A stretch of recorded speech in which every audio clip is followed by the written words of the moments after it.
भाषण सुनना है या बात करनी है? भाषण तो 1 तारीख तक बहुत लोग आएंगे देने के लिए। ऐसे ऐसे चेहरे देखने को मिलेंगे जो आपने कभी देखे नहीं,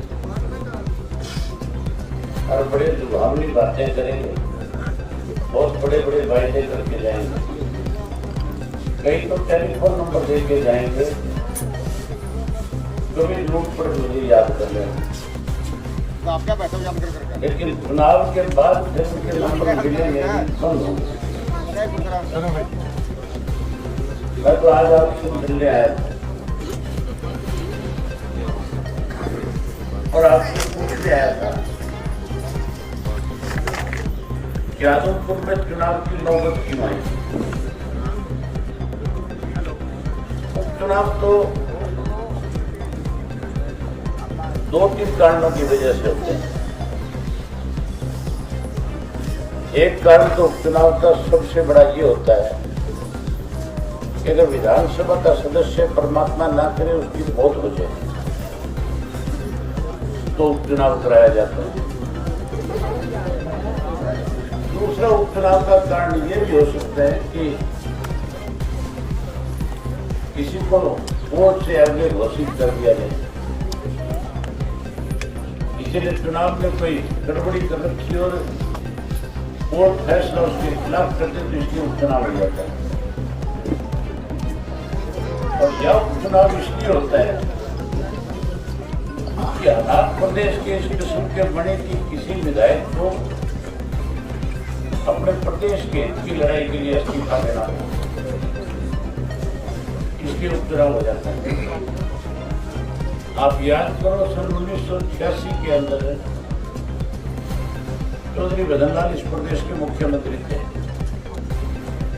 और चौधरी देवलाल अपोजिशन लीडर थे। एक राजीव लोगोवाल समझौता हुआ था और उस समझौते के अंदर हरियाणा प्रदेश के मुख्यमंत्री को राजीव गांधी प्रधानमंत्री थे, उन्होंने उसमें शामिल नहीं किया। और समझौता तो लोगोवाल के साथ किया था, संत लोगोवाल के साथ,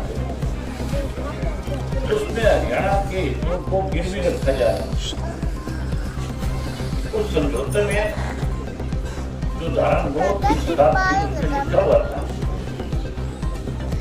चंडीगढ़ जो पंजाब को दे दिया जाए। पंजाब और हरियाणा के बंटवारे के समय में जो 107 हिंदी भाषी गांव हरियाणा को मिलने चाहिए वो भी कह दिया था कि पंजाब को दे दिया जाए। यमुना का जो पानी हमें मिलता है उस पानी में भी कटौती कर दी। चौधरी देवीलाल ने उसका विरोध किया था, उन्होंने इस्तीफा दे दिया। उन्होंने इस्तीफा देकर के ये भी कहा था कि जब तक ये समझौता रद्द नहीं हो जाएगा मैं विधानसभा में नहीं जाऊंगा। और उन्होंने न्याय आंदोलन शुरू कर दिया।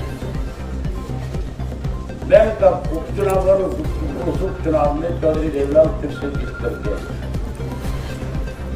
इस्तीफा मैंने भी दिया था विधानसभा, लेकिन मैंने जो इस्तीफा दिया था वो देश के किसान के खिलाफ है। प्रधानमंत्री ने 3 काले कानून बना दिए और उन काले कानूनों के खिलाफ जो है पूरे देश के किसानों ने इकट्ठे होकर के विरोध किया। किसान नेताओं की तरफ से ये कहा गया था कि कोई भी राजनीतिक व्यक्ति अगर हमें समर्थन दे तो पहले इस्तीफा दे करके आए। हरियाणा के अंदर अनेक विधायकों ने, अनेक नेताओं ने ये बात कही थी कि अगर किसान नेता हमें चल करके आकर के कहेंगे कि इस्तीफा दे करके हमारी लड़ाई लड़ो तो उनके साथ खड़े हो जाएंगे। ये बातें कही तो बहुत लोगों ने, लेकिन हिम्मत कोई नहीं जुटा सका। मैं हजारों साथियों को सरसा से अपने साथ लेकर के ट्रैक्टर के माध्यम से कुंडली के बॉर्डर पे गया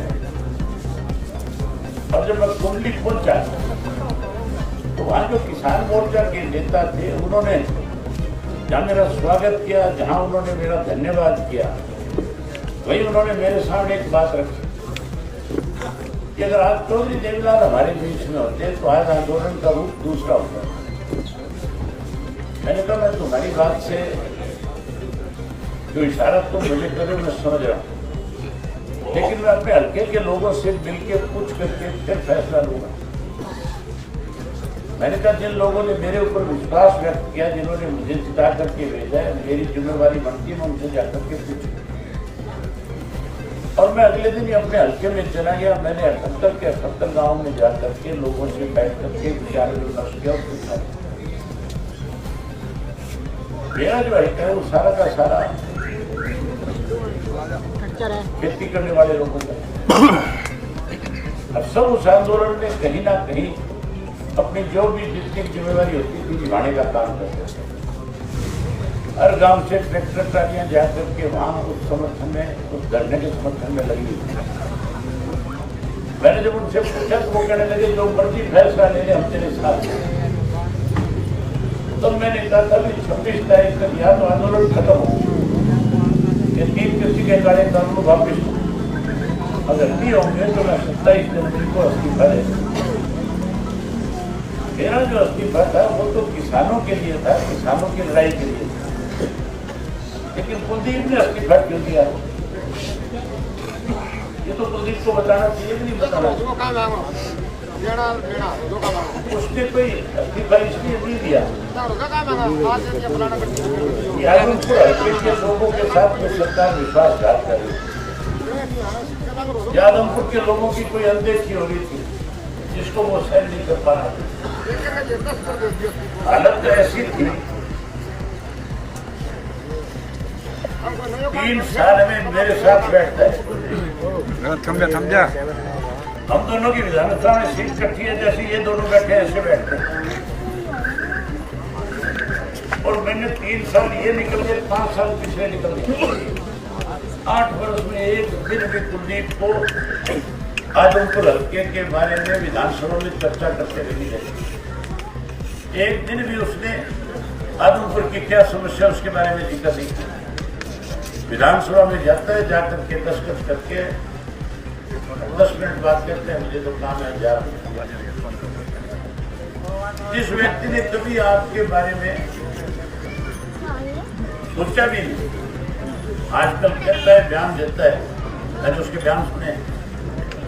कहता मैंने मुख्यमंत्री से मिलकर 3.25 करोड़ रुपए हल्के में खर्च कर दिए। हर सलीमगढ़ में कोई पीछे लगाओगे? कोई एक पीछे नहीं लगाएगा।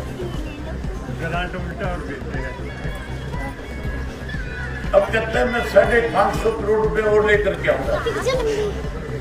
550 करोड़ लेके आएगा कि नहीं लेके आएगी तो बात की बात है। आज की तारीख में तो इस्तीफा सिर्फ देने का एक ही कारण है कि उसके खिलाफ इनकम टैक्स की रेड पड़ी थी और उस इनकम टैक्स की रेड के अंदर 200 करोड़ रुपए का विदेशों में लेन देन हुआ था, उसकी जानकारी मिली। इसके खिलाफ मुकदमे दर्ज हुए। उन मुकदमों से कैसे बचा जाए, इसके लिए इसने इस्तीफा दिया है। पहले तो आगे वोट मांगता था, कहता था पहले मैं मुख्यमंत्री बनूंगा, मुझे वोट दे देना।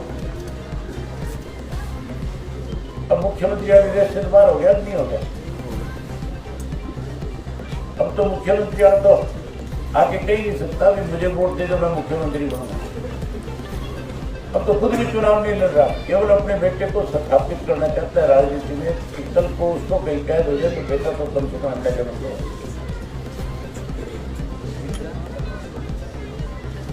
आज केवल अपने स्वार्थ के लिए, अपने आप को बचाने के लिए आप लोगों को चुनाव में तो इन्होंने रोकने का काम किया।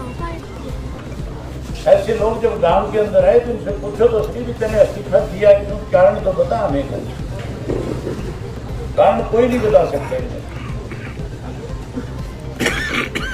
एक तरफ तो कुलदीप बिश्नोई है जिसने इलेक्शन में झोंक दिया और दूसरी तरफ कांग्रेस का एक ऐसा प्रत्याशी है जिसने यहाँ 2009 में चुनाव लड़ा, उसके बाद दोबारा कभी आया नहीं। बात करता है बोले बागड़ी गाड़ी तो लट से काबू आ गए। सुना होगा उसने कही है नहीं कही है?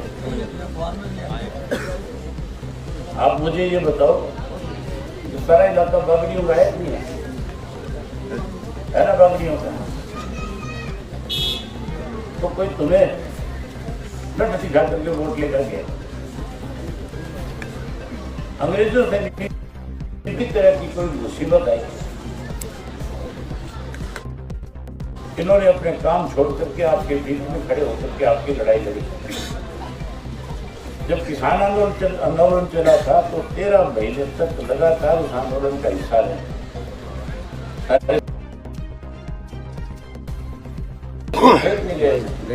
यहाँ से भी गए।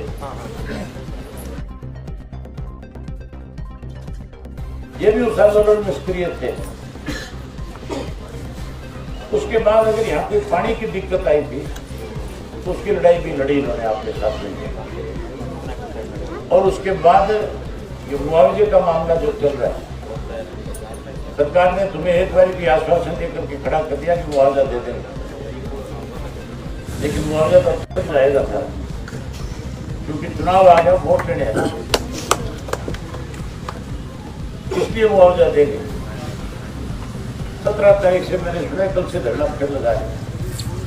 धरना लगाते तो फिर मुआवजा आ जाएगा, गारंटी है। तो साथियों, वो व्यक्ति जिसने आपके साथ लंबी लड़ाई लड़ी है, जिसने आपके साथ लंबे समय तक साथ खड़े रहे, आप लोगों को अपने अभिप्राय की पहचान करनी पड़ेगी कि आपका अपना सही मायने में कौन है, आपका दुख सुख का साथी कौन है, कौन आपके साथ खड़ा होकर के लड़ाई कर सकता है। अगर आपको लगे कि चौधरी कुलडा राम ने आपके लिए संघर्ष किया, लड़ाई लड़ी, आपके बीच में रहा, तो फिर 3 तारीख को एक वोट अलग के निशान पर लगा करके इसको भरे लोगों से जिताने का काम करें। मैं तो आपसे निवेदन करने आया था, आपसे बात करने आया था, आपने मेरी बात सुनी, आपका बहुत धन्यवाद। जय हिंद, जय हिंद।